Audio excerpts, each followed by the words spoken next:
4 years ago, I transferred from another department into this department. I was hearing every day just little issues from the crew. I'd go out and check in on a job, see how they were doing, and they would tell you that everything is good. And then as I would leave, I would listen on the radio to the work throughout the day and the different work that's going on, and I would hear issues, and I would hear problems coming up. A lot of frustrations, a lot of tension points that they had to work through, and just systemic problems that they were facing that they didn't know how to solve.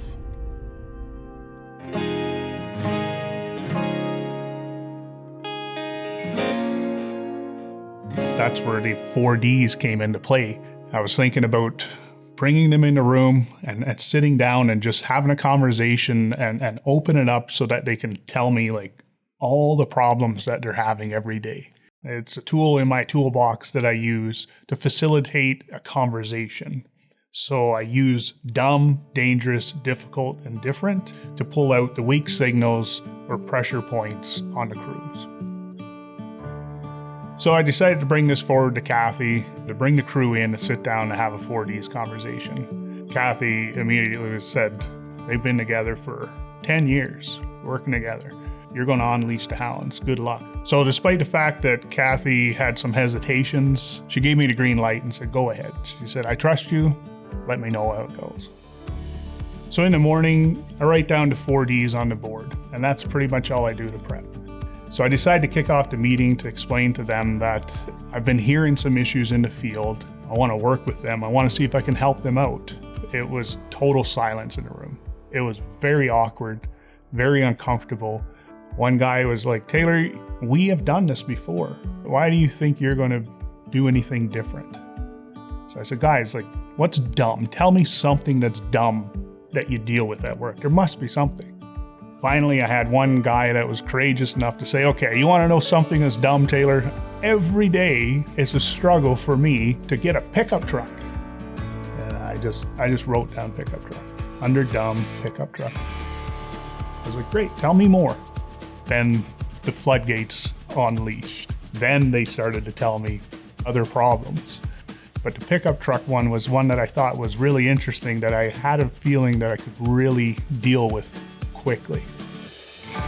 So the meeting went really well. As I was doing my crossover with Michael, we're just cross shifts of each other. So I talked to him about it. When he told me, I was just really excited.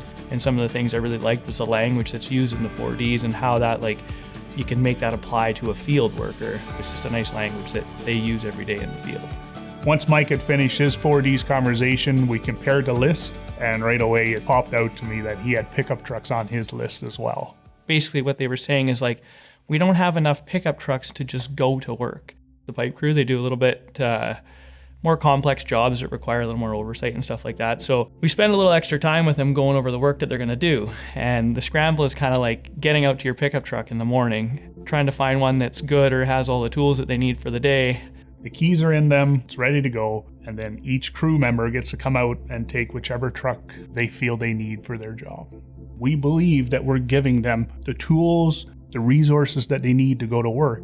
So work is imagined. Work as done. They don't actually have a truck. And it's something that nobody was actually looking at the time, when we weren't even fully aware of. One of the things we don't typically focus on is psychosocial risk, which really talks to the crew's morale. And that was one of the things that was most impacted by this. So our crews were feeling disengaged and unsupported, and really this was just eroding the trust that they had in us. They would go and like take the keys out of the truck and put it in their pocket before they came into the morning meetings. People would take trucks that had somebody else's PPE, so now that's going out in one location. Somebody got to go track that down. They'd take tools out of the trucks that were, other people's other work groups. You also have guys sitting down and they're rushing through their paperwork as their truck is driving away. They're doing all of these things just so they can get to the job site.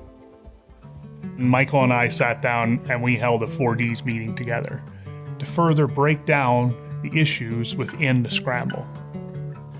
What was dumb was the workers were being frustrated by the fact that we were essentially setting them up for failure. They were being punished, not rewarded, for the pre-job planning that we were asking them to do.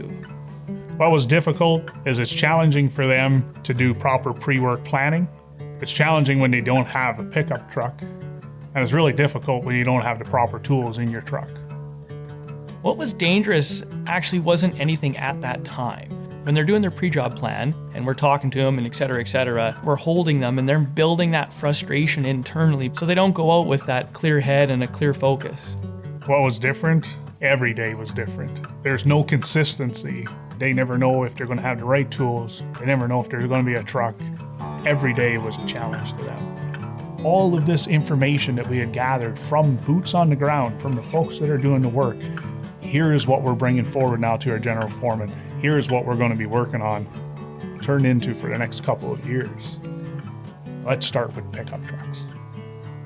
Now that Michael and I have all of this information put together, we went and brought it forward to Kathy. She was somewhat overwhelmed, but excited at the same time. They were kind of blown away and saw the value in it, so it was a very easy sell for us. They wanted 2 pickup trucks, 1-ton flat decks. That way they can throw all their tools in the back.